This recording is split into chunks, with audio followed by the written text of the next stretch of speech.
What is up, everybody? It is Alex from Heavy New York calling from Zoom again, and this time we are here with Howard of Within Destruction. Thank you for being here, man. It is great to have you here. Dude, thank you for having me, man. Really stoked to do this. Really stoked to have you here, and really stoked to see you leave the Brooklyn Meadows a smoldering crater on the 17th this Friday. It's going to be a kick ass show. Yes, sir. We're all really looking forward to playing in New York. Like, we love going to New York. It's going to be sick. We love Brooklyn. So I'm just really excited to get to that part of the States. Yeah, we're excited to have you here. But last year, you graced us with some amazing new music with your kick ass album, Lotus. What was the sort of thought process behind the making of this album? Was it just sort of like picking up where you left off after Yokai, or was it kind of meant to signify like a new beginning for Within Destruction in a way? So Lotus was definitely a continuation of Yokai. However, I would say it's pushed even further towards a more mainstream sound, so to speak. Definitely more pop structure, more choruses, and definitely more in the realm of what we enjoy doing. I feel like Yokai was kind of the bridge between the two worlds of deathcore and metalcore, and now that we crossed that side, Lotus really was just taking Yokai and just going all the way with all the pop elements. So definitely, definitely, yeah, definitely a transition, if you can put it that way. You described it perfectly because when you listen to a song like Toxic, I think it has that sort of like a mainstream sort of aspect. You have it with its melody, but then like with a track like Survival or Scars, where it's just full on pedal to the metal, you really know how to like deliver a track that's very heavy but also very melodic at the same time. Was it sort of like a preconceived vision in a way, or did it just kind of like turn out that way? Um, Both, I would say. Although, yeah, we've definitely wanted to go in that direction. But like we knew it right off the bat after we released Yokai that the next album was going to just be way more Yokai than Yokai can be. Um, so yeah, definitely a combination. We wanted it that way, but also just like the writing process, it just ended up that way. That's where our headspace was at, and it was very organic. So it's hard to say, but I would say both.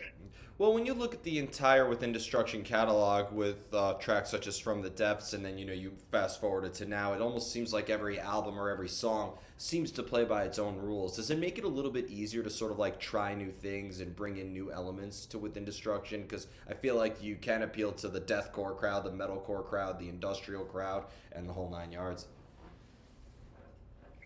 Um, I feel like it's very easy to try new things with this band just because we never feel locked into one style or one sound. We can kind of do whatever we want. And it's always been like that since day one. I feel like the guys just we really value trying new things and always pushing the boundaries with every new release. We're definitely not the band to do the same thing twice. So, yeah, super easy to do. Now, being that Yokai was your first album with the band, when you joined up with Within Destruction, were you kind of looking at albums such as Void or Death Wish or From the Depths being like, okay, this is how I have to play? Or were you kind of like given a little bit of free reign to bring a little bit of your own mix into Within Destruction, having been involved in so many bands from Defying Decay to Baron to Sinking City? Wow, you dig deep with that one. Yeah. Of course, I did do my research before joining the band, and I did kind of pick up on what style the band was coming from. However, I was told that you know they wanted to go in a completely new direction, and that's actually how we got along and how we linked up really well was because at the time I was writing more metalcore style demos. I mean, I was just writing for fun. Um, and I showed it to them, and that's exactly what they wanted. So I never actually felt like I had to write in a certain kind of way. I've always felt like I can just write whatever I wanted, and it would fit perfectly. Being the guitar player, and there's so many like different effects I feel like that go into Within Destruction, and being that, I was wondering if, like, because the vocals in the band consist of very aggressive but also very melodic aspects, that do you almost kind of have to like adjust your technique depending on the vocal style or the rhythmic elements in a way? Sure. I mean, the way that I think about it is how much, I mean, I guess you could say how much space is needed for the vocals. Because, in my opinion, for example, a hook or a chorus or something like that, the vocals are going to be the one thing that shines through. So I obviously can't put anything too crazy or too busy. Otherwise, it's just going to feel very saturated. The way I think about it is I just think about how much space there is, and if I'm allowing the vocals to breathe. So, and in terms of adjusting my guitar techniques or methods or anything like that, that's really the only thing that I think about. Um, Giving the vocals space, and also, yeah, just playing around with different rhythms and having vocals match, you know, nothing really technique based. Sorry, nothing very different technique wise, I guess, but just writing wise, yeah, totally. Well, the music is very technically impressive, from the riffs that are incorporated in there to there are parts that are shred, there are part that's riffs. Like 1 minute, like you almost sound like Dino from Fear Factory, or Meshuggah, that sort of vibe, and then you have the shred fest to an artist like Jason Richardson or something like that. Do you have a theoretical background behind your playing in a way, or are you on the completely self-taught side? So I am mostly self-taught. I did go to college with a music minor, but I stopped that halfway through because it was just too many credits, and I didn't I didn't necessarily see the value in that. So yeah, mostly self-taught, but everything that I'm doing with the band is all by ear. So I just go with whatever sounds right to me, and of course, like, yeah, since I do have a little bit of background, I can tell you, like, oh yeah, this is a fifth, this is a minor third, whatever, right? But to be honest, at the end of the day, when it comes to writing for Within, it's just whatever sounds right, sounds right. I don't really get bogged down with the technicalities. In order to get like that creative fire, like to get that creative energy and to get that inspiration, do you almost seek out the inspiration? Do you almost like search for that feeling or search for the emotion to translate into your instrument, or does inspiration just strike out of the blue for you? Sometimes it's both. Sometimes you do have to kind of look for things that inspire you, whether it be like movies, music, video games, anything like that, just to create a mood. But sometimes it really is just like out of the blue. I'll just think about a riff or a theme or something like that, and I'll immediately want to put it down on Ableton or something like that. It's just like it's very spontaneous. But yeah, of course, like if I find something very inspirational, it's gonna just come way easier. It's a mix of both for sure. It's not one or the other. Sometimes it goes this way, sometimes it goes that way. It's funny because every time I ask like a band, "Oh, how was the making of the record?" I always hear, we all collectively came together and we all had such a mutual. I don't really believe that, though, that that's the case for the making of an entire album. It's a band between 3 to 5 guys. You're writing a dozen or so songs for an album. Do you think that maybe people being in different headspaces and maybe feeling differently about certain songs could actually maybe help add contrast to the already experimental sound that Within Destruction has? Um, I mean, but yeah, that's the thing though. I feel like the three of us are very much on the same page regarding what a song is and what vibe a song will bring. We've never really encountered a conflict in terms of, oh, this song feels sad, but maybe someone else feels a different way about the song. We're all actually kind of on the same page regarding everything, which is actually kind of like, that's actually kind of insane, because like, who really feels the same way objectively about something? So I don't have that experience where someone has a different perspective on a song, because we all just end up on the same, you know, the same viewpoint regarding a song. The only thing would maybe be, if Rook has vocals and has lyrics, I'll change it up, but just to match the flow or the rhythm or something like that. But I'll always try to keep the context in mind so that I'm not just completely taking away from his message.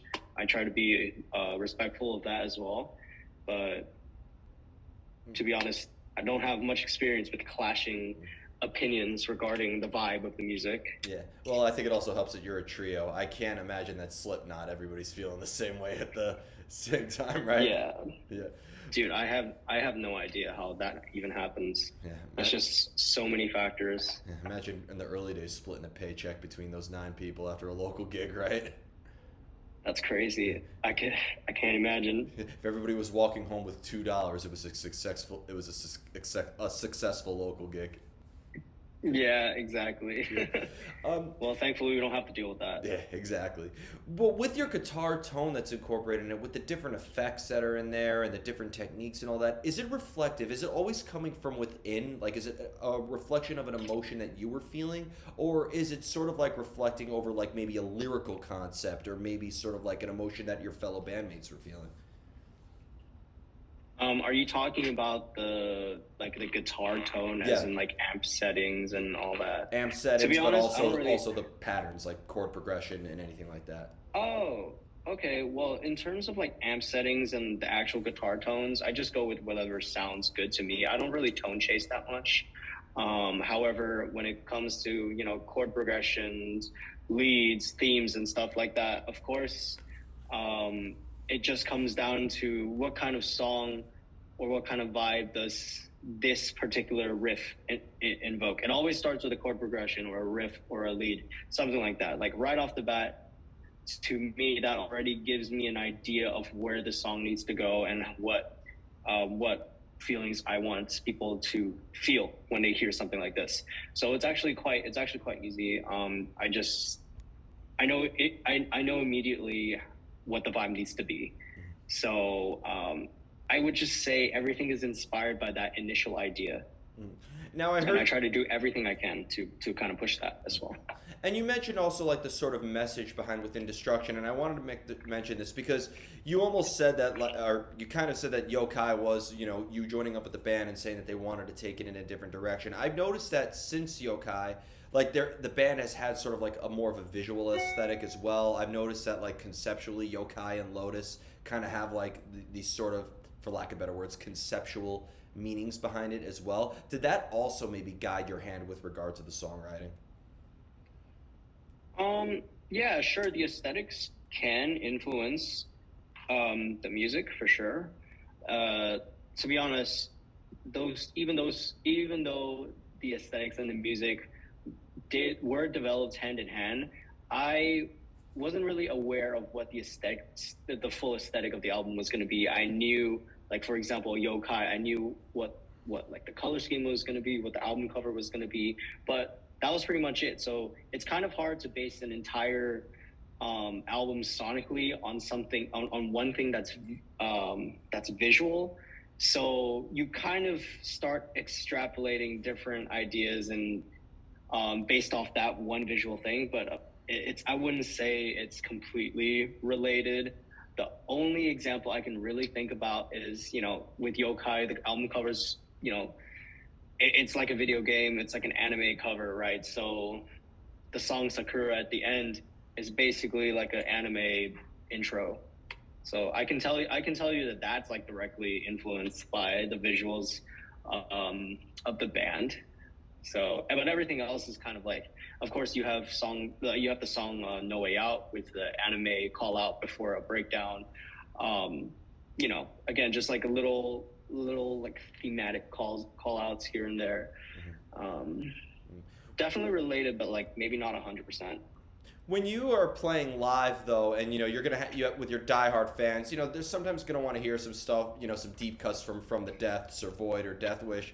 When you play like older material, does it resonate with you differently versus playing stuff off of Yokai or Lotus? Um, so in regards to playing older stuff, um, I just try to think about what it's really hard to tell because I didn't write all their stuff, right? So I don't know exactly what to feel. I just kind of base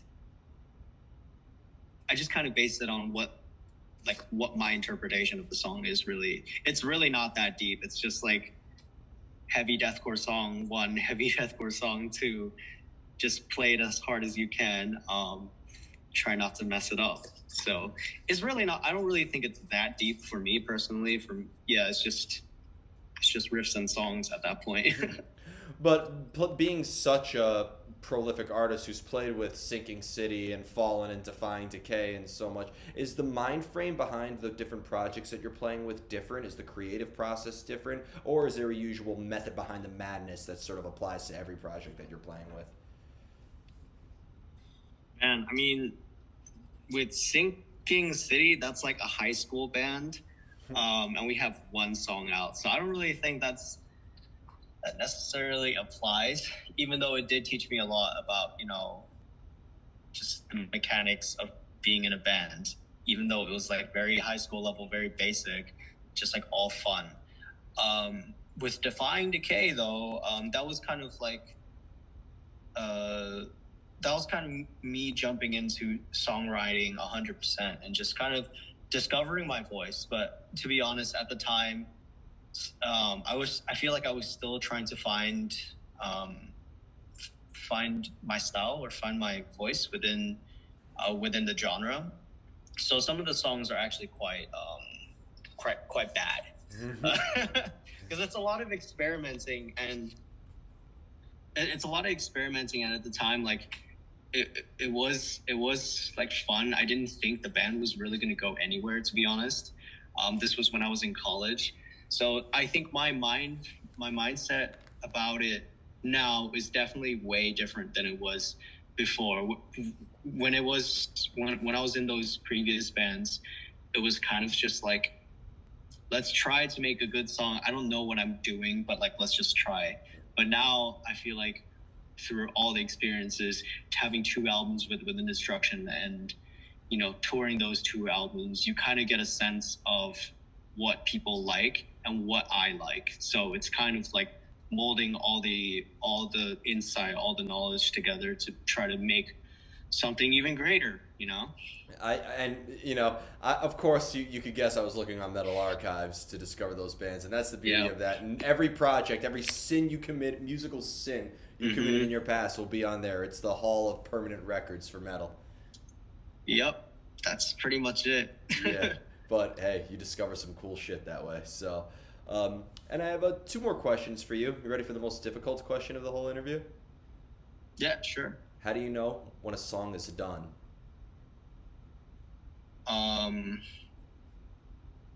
When I send it to our producer, that's, yeah, of course, I can always listen to stuff that's already released and be like, oh, damn, I would change this. I would do this here instead of this. I would change this guitar pattern to this guitar pattern, or like, just, you can overanalyze it. It's been like half a year since Lotus has been released, but within the half a year, you start doing new stuff musically, and that changes your perspective on something that you did previously. So I try not to overanalyze it. When it's done, because what happens is when you start overanalyzing it, you write an email to the producer, actually, wait, let's do another version. And then like a few months later, oh, wait, let's do another version. And then guess what? It just never gets released. I don't think it really matters. Like, if you change this, like 5 seconds of the song, you know what I mean? So for me, when I send it off and when the guys say it's good, it's good. I don't worry about it anymore. I don't want to worry about it anymore. Fair enough. That was a fair. I give you a C+ or a B- on that answer, because great. The vast majority of artists get an F. So, as a joke. Oh, sick. Yeah. So you're in the higher rank in that regard. Awesome. And the final question I wanted to ask you is regards to the live show. This Friday is going to be my first Within Destruction show, and I'm super stoked about it. Just when it comes to playing live, is there at all maybe a similar energy that's channeled into your live presence as you do in your songwriting, or do you feel that they're two completely separate forms of self-expression and two completely separate mind frames altogether? Um, yeah, I think they're quite different because when I'm writing a song, I'm writing it for people who are listening. Like I'm not necessarily writing from a perspective of just guitar. Like I have to think about drums, I have to think about bass, I have to think about synths, I have to think about all these different layers that come together as a song. But when I'm on stage, I just have to play guitar. Easy. Like it's super fun, it's super easy. I get to have fun on that. So it is kind of different in that one I'm thinking more big picture, and another one I'm having fun and trying to give the best show possible. So yeah, for me it is different. Well, and what I like to ask is because in the end, you are just taking songs that are the album and replicating it in a live setting. So, is there anything remotely creative about playing live, or is it because of that whole replica element? Yeah, totally. So I I make the so I do make the live sets, but it's not our live sets aren't just like, oh, it's song one and then it's like pause, song two, pause. Yeah, it's not like that. It's like a continuation, right? So we'll have like intros, we'll have interludes. I want to make the whole experience kind of flow really well. I don't want any like dead space. Even though we do have space where Roke does like talk to people about stuff, just to have more of that interaction. But I want to fill that room with some kind of sound, some kind of energy, and I want the show to really flow. So I do get to have a lot of creative freedom regarding song order during the live set, but also like what I do in between songs. That's super sick as well. Um, in terms of guitar playing, on this tour, I have a I have a guitar with a Floyd Rose. So like I'll do dive bombs here and there. Where on the album, there's no dive bombs with an actual Floyd. So that is something cool that I get to do. I get to just like have fun on stage, and you know, yeah, like there is a creative process for sure. I wouldn't say it's just I'm completely replicating the songs from start to finish. A song's placement in a set list could also make all the difference too on how it's received live as well. Yeah, totally. Yep. Yeah, if you put like a really good song, but it's like maybe it's like a slower song and it's like the second song, like you just hyped people up and now it's like dead.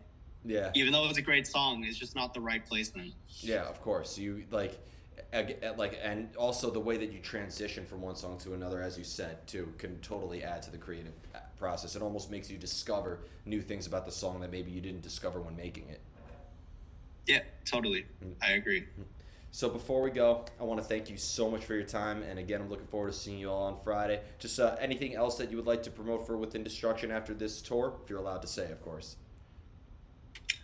All I can say is stream Lotus. It's on Spotify, Apple Music, all the platforms that you can literally think about. We will be touring this album quite extensively, so I don't know if I can announce stuff or anything like that, but all I have to say is we're gonna be in a lot of different places this year. It's gonna be very packed.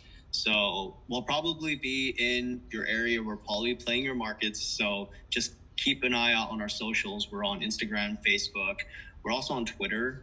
But yeah, everything will be announced in due time. But we will be touring this very, very extensively. So definitely come out to a show and stream the album. Hell yeah. Thank you so much, everybody. We are here with Within Destruction. Lotus, it is out now. Be sure to pick it up. This is Alex from Heavy New York, and we will see you next time. Hell yeah. Thank you.